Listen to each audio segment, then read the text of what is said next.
Hi everyone, this is Sachin Bhati and I made a video on coronavirus updates and this video would be in bilingual.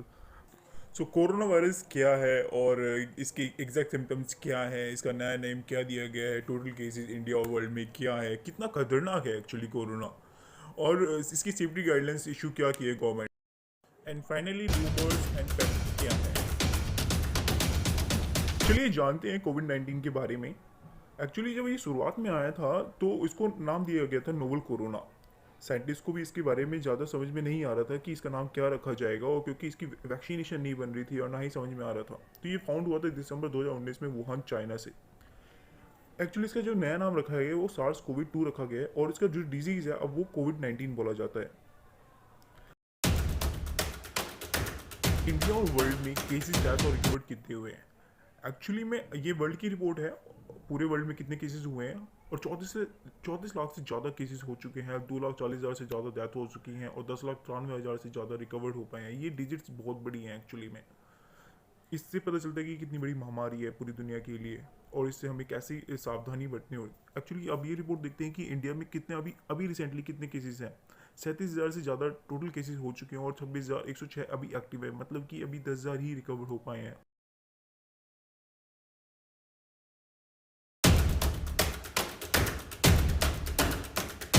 Covid 19 खतरनाक है, but कितना खतरनाक है, इसका fatality rate कितना है और किसी पर्सन को कोविड 19 बीमारी हो गई है तो उसके बचने के चांसेस कितने हैं। 2003 में चमगादड़ से होने वाली एक बीमारी आई थी सार्स और 2012 में कैमल से बीमारी हुई थी जो फैली थी महामारी पूरे देश विदेश में, वो थी MERS, middle east respiratory syndrome. तो इनका फैटिलिटी रेट कितना रहा था? SARS का जो है वो 10% रहा था, MERS का 35% रहा था और जो कोविड 19 अभी रिसेंटली पूरे वर्ल्ड वाइड में फैला हुआ है उसका जो फैटिलिटी रेट है वो है 4%, अराउंड 4 to 5%। इससे पता चलता है कि अगर एक हेल्दी पर्सन को कोविड 19 हो जाता है तो उसके बचने के चांसेस 95% हैं, अनटिल एंड अनलेस एक ज़्यादा ओल्ड एज का पर्सन है जिसको ऑलरेडी बहुत सारी बीमारियां हैं, जैसे कि डायबिटीज़ से रिलेटेड है या किडनी फंक्शन फेलियर है या रेस्पिरेटरी सिस्टम से रिलेटेड कोई बीमारी है, तो उसके चांसेस थोड़े कम हो जाते हैं। बट ये बाकी महामारियों के कंपैरिजन में कई गुना तेज़ी से फैल रहा है, तो आपको ध्यान रखना होगा और सेफ्टी गाइडलाइंस का फॉलो करना होगा एज पर द गवर्नमेंट जैसे वो कह रही है।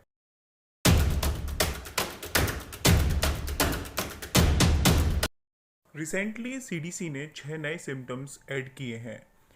CDC क्या है? सेंटर्स फॉर डिजीज कंट्रोल, ये एक USA बेस्ड ऑर्गेनाइजेशन है, WHO इस इसी को फॉलो करता है। तो 6 नए सिम्टम्स क्या है? चिल्स, ठंड लगना, repeated shaking with chills, muscle pain, headache, sore throat and new loss of taste और स्मेल। सो ये जो 6 सिम्टम्स हैं ये बड़े ही आम हैं और लोगों में पाए जा सकते हैं और पहले 3 थे, अब टोटल 9 हो गए हैं। मतलब पहले जो थे वो फीवर था और ड्राई कफ था और ब्रीथिंग में प्रॉब्लम। सो ये जो नए 6 सिम्टम्स ऐड किए हैं सिटीज़ ने, इससे घबराने की जरूरत नहीं है।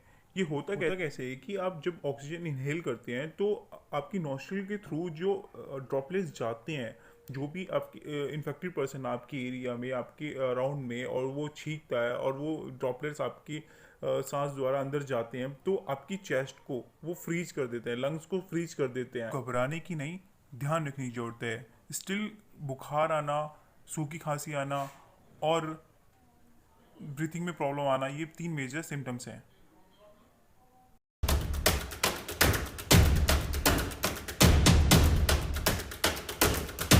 आप सुरक्षित जब भी रह सकते हैं जब आप एक इन्फेक्टेड पर्सन से दूरी बना के रखेंगे।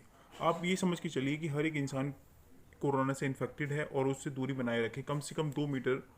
और मैं ये कहूँगा कि ये हम फिजिकल डिस्टेंसिंग कर रहे हैं, ना कि सोशल डिस्टेंसिंग कर रहे हैं। समाज से दूर नहीं हो रहे हैं, हम जैसे कि इंसान से दूर हो रहे हैं ताकि हमें कोरोना इन्फेक्शन ना हो।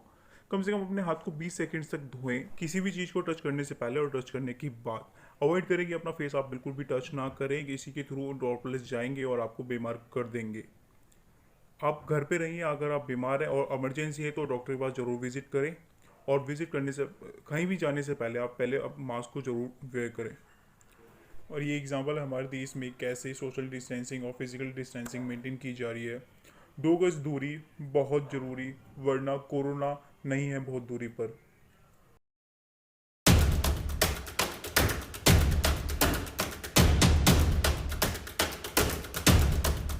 हमारे देश में बीमारी बाद में आती है, रूमर्स पहले फैल जाते हैं। तो कुछ ऐसे रूमर्स हैं जिन पे आप सवाल जवाब देखते हैं कि जैसे आप अगर इन्फेक्टेड हो गए तो आप मर ही जाएंगे। नहीं, ऐसा नहीं है। 80% लोग, 90% लोग अभी भी रिकवर होके आ रहे हैं और 2 हफ्ते के अंदर आप ठीक हो जाएंगे। ऐसी कोई बहुत बड़ी घबराने की जरूरत नहीं है।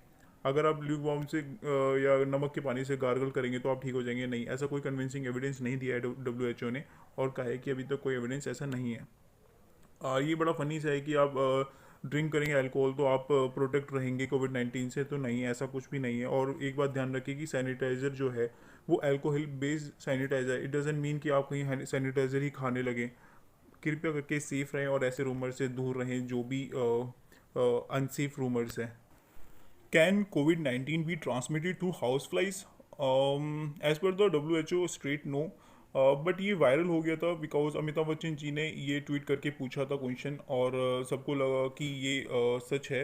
बट ऐसा नहीं है, क्योंकि अभी तक कोई एविडेंस नहीं आया है कि मच्छर मक्खी और मधुमक्खियों से ये कोई ट्रांसमिट हो रहा है किसी भी इंसान में। तो अब तक ऐसा कोई एविडेंस नहीं है। 5G नेटवर्क से भी क्या स्प्रेड होता है कोविड-19? नहीं, ऐसा कुछ भी नहीं है। ये वुहान की एक सिटी में जहाँ से फैला है, ओरिजिनेट हुआ है, वहाँ पे 5G नेटवर्क यूज़ होता था, इसलिए रूमर फैला कि 5G नेटवर्क से कोविड-19 फैल रहा है। बट ऐसा नहीं है। Eating garlic help prevent infection with the corona virus? No, ऐसा कुछ भी नहीं है। हाँ, बट जो गार्लिक है वो बहुत ही हेल्थी फूड है। इसके अंदर एंटी माइक्रोबियल प्रॉपर्टीज़ होती हैं, ये आपकी बॉडी के लिए बहुत हेल्थी है। बट ऐसा कोई एविडेंस नहीं आया अभी तक। So please be safe, don't go with these rumors. Please follow the safety guidelines as per the government. आप सुरक्षित, देश सुरक्षित।